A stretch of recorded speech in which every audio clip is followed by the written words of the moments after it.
Jemaat yang terkasih, selamat malam dan salam. Sebab bagi Allah tidak ada yang mustahil. Demikianlah tema kita di malam Natal ini. Jemaat yang dikasihi Kristus, Tuhan Allah menciptakan segala isinya, dan manusia termasuk di dalam itu. Apa yang telah Tuhan ciptakan dan seluruh rencana yang telah Dia kerjakan, rasa-rasanya hal yang sangat sempurna untuk diberikan kepada kita manusia. Tetapi dalam seluruh kesempurnaan yang diberikan oleh Allah terhadap dunia ini dan kepada manusia, rasa-rasanya tetap ada dalam keterbatasan. Jangkauan mata jasmani kita terbatas untuk melihat ada apa setelah peristiwa ini. Jangkauan kaki dan tangan kita juga terbatas untuk menjangkau seluruh hal yang ingin kita kerjakan. Hikmat yang seharusnya sempurna hadir dalam hidup kita, membawa kita kepada pemikiran juga yang terbatas. Kadang-kala kita lebih mengedepankan emosi kita daripada hikmat yang diberikan oleh Allah. Dalam jangkauan mata jasmani dan hikmat manusia yang terbatas itu, rasa-rasanya sulit bagi kita manusia untuk memahami segala hal yang melampaui batas pandangan mata kita, yang melampaui logika kita sebagai manusia. Meskipun demikian,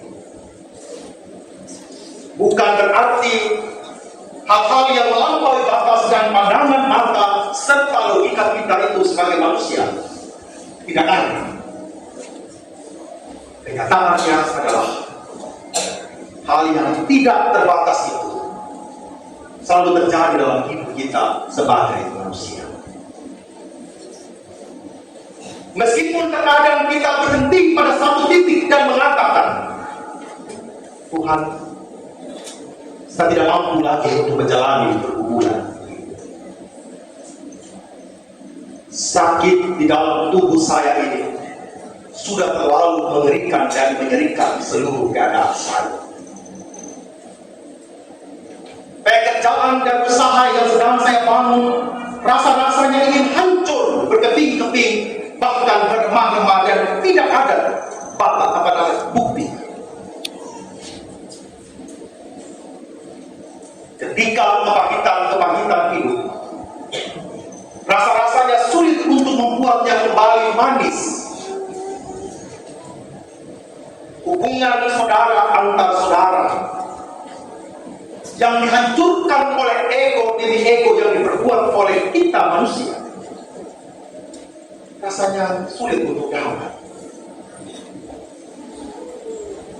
Natal sudah 3 kali, tapi kebangkitan juga bukan 3 kali saja, berkali-kali lipat.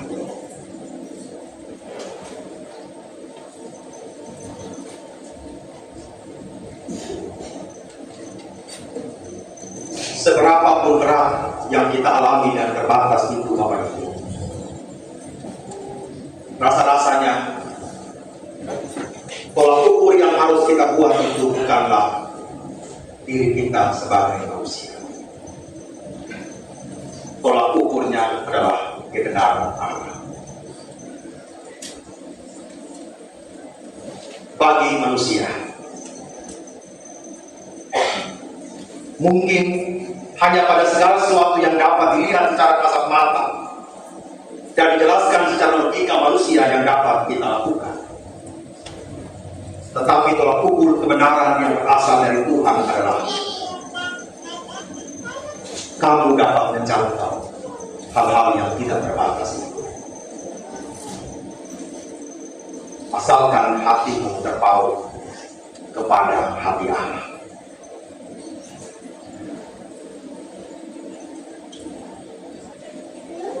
Tetapi faktanya, ada dalam proses bukanlah hal yang mudah.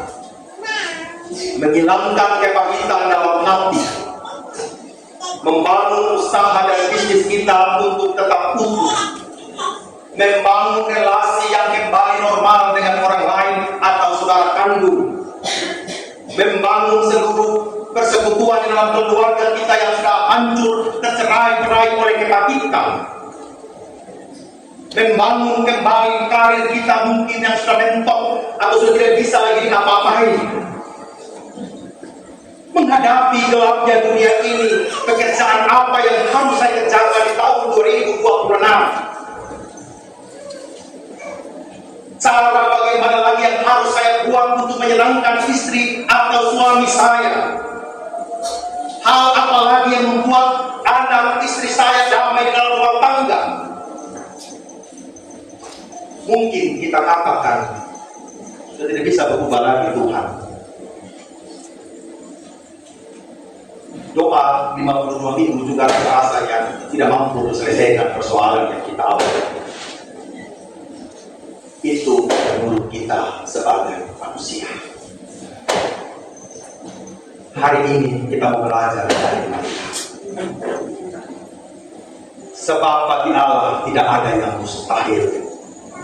Sesungguhnya aku ini adalah hamba Tuhan. Jadilah padaku menurut perkataan. Bapak Ibu, ada sesuatu yang mustahil itu menjadi nyata. Yang pertama yang perlu kita renungkan adalah rendahkanlah dirimu di hadapan Allah.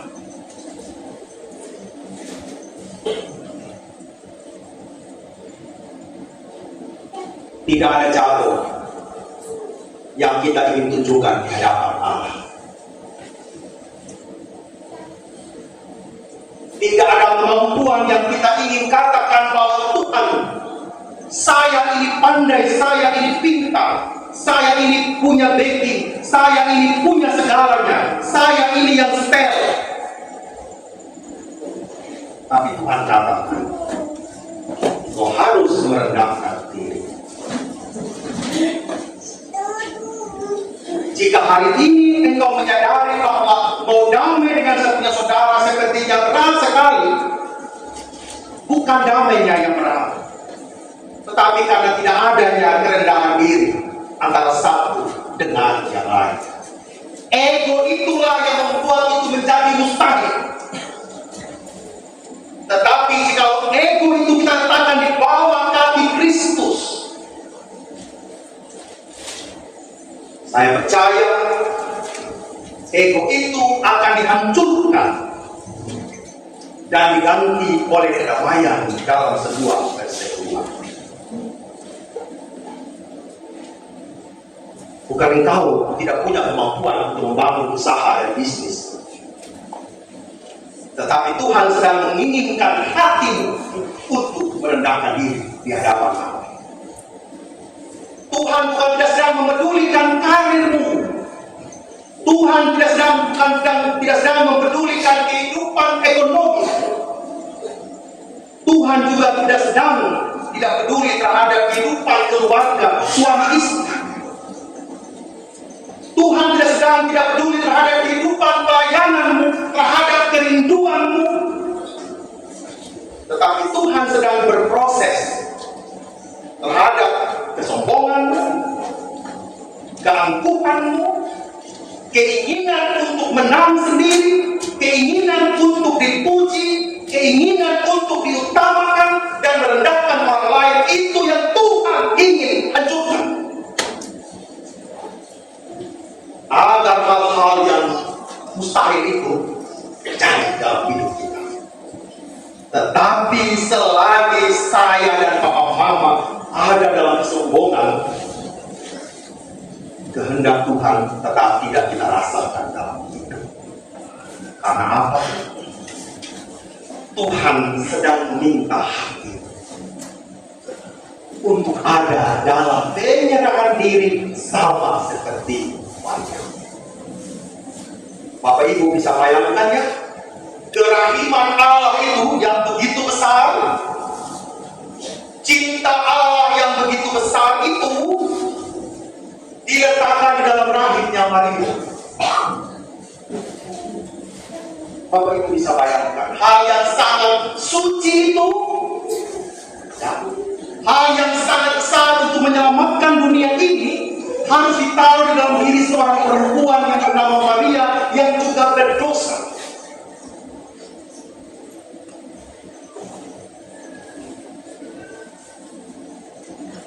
Bagi manusia hal yang tidak mungkin dan sangat tidak mungkin. Tetapi hal yang besar itu Tuhan ingin letakkan bagi orang yang mau merendahkan diri, yang mau bertelut di bawah kaki Kristus. Bapak Mama, apa yang sedang menghalangi hubungan kita dengan Allah hari ini, sehingga rasa-rasanya kita ragu kepada permintaan Tuhan?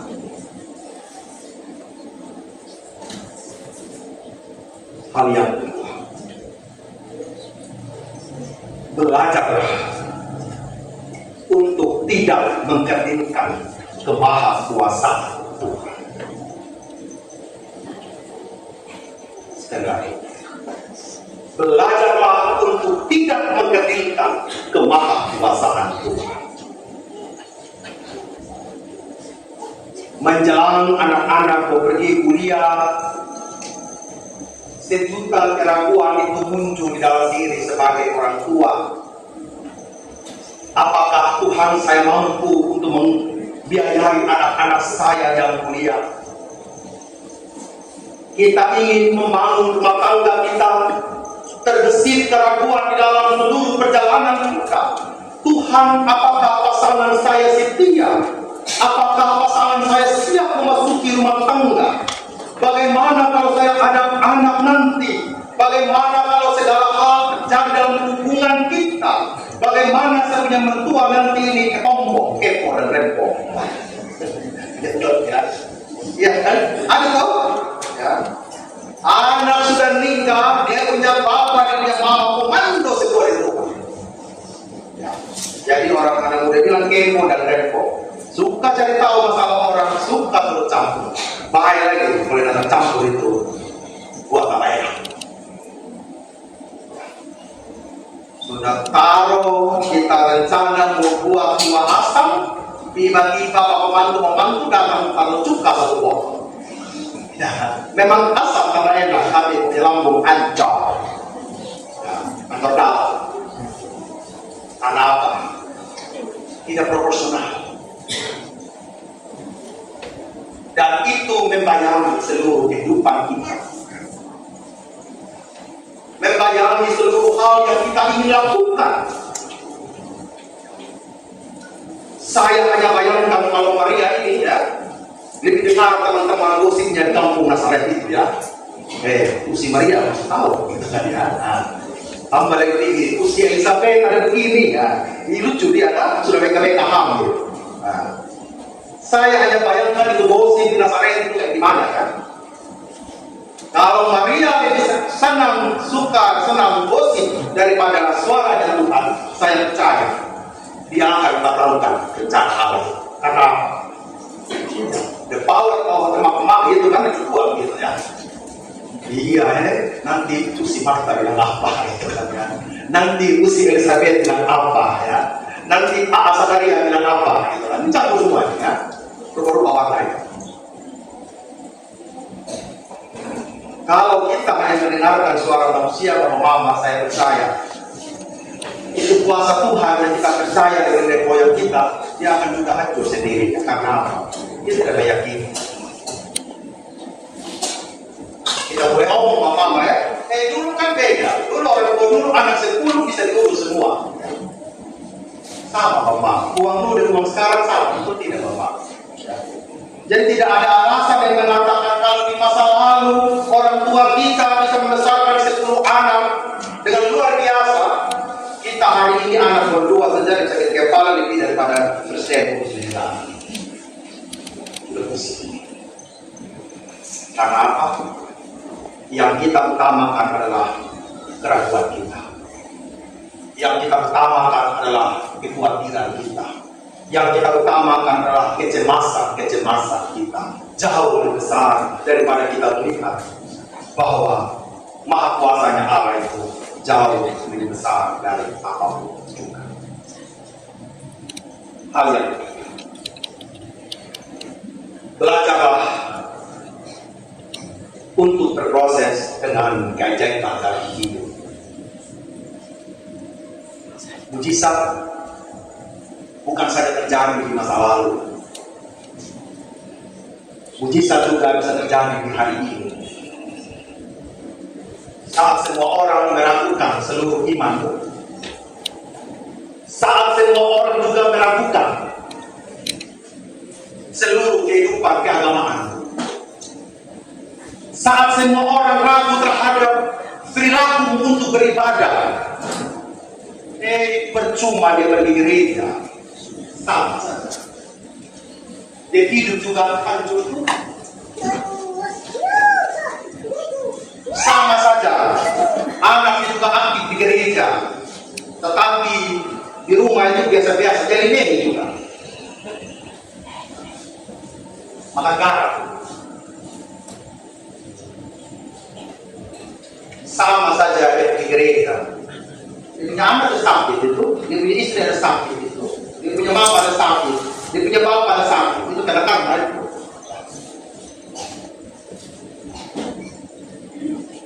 Suara manusia bisa mematahkan keajaiban yang dikerjakan oleh Allah. Amin.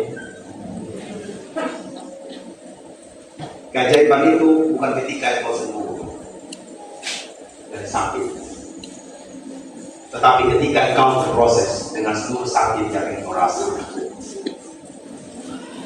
Hati yang damai dengan sesamamu itu, mujizatnya bukan saat engkau berdamai, itu tidak.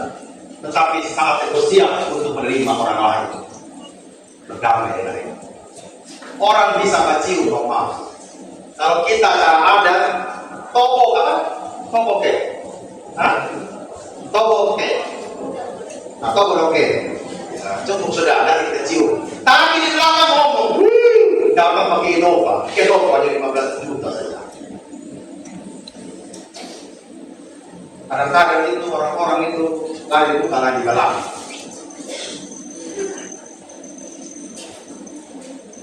Tetapi dalam keajaiban dengan Tuhan adalah yang mau kita berproses dalam semua hal. Sehingga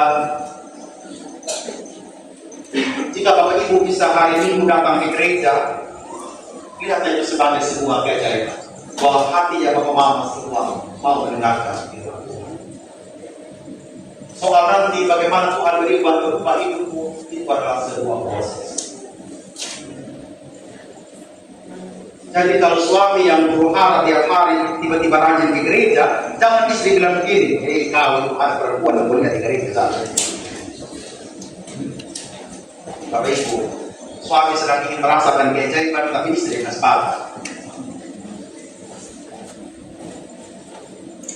Istri yang tiap hari memaki tiba-tiba tulis firman Tuhan di Facebook, mulai kok munafik sekali. Kau mulut tarik-tarik kayak begitu kau tulis firman Tuhan di Facebook. Pak Pendeta setiap hari dia tulis firman di Facebook. Tahu lagi. Istri mau merasakan mujizat, tapi yang salah siapa? Tuhan. Jadi saya mengharapkan mujizat apa-apa. Kalau kita saja yang terdekat dengan orang yang kita bilang begitu juga, kita meragukan, Tuhan bilang Tuhan itu sama dalam belajar untuk berproses dengan keajaiban Tuhan. Jangan meremehkan hal kecil apapun yang ingin Tuhan ubah di dalam kehidupan kita. Peristiwa di Nazaret saat malaikat datang ini mungkin bukan peristiwa yang terjadi di seluruh dunia. Hanya di kota kecil Nazaret sana saja. Tetapi di kota Nazaret itulah keselamatan itu diberikan bagi seluruh dunia. Artinya apa?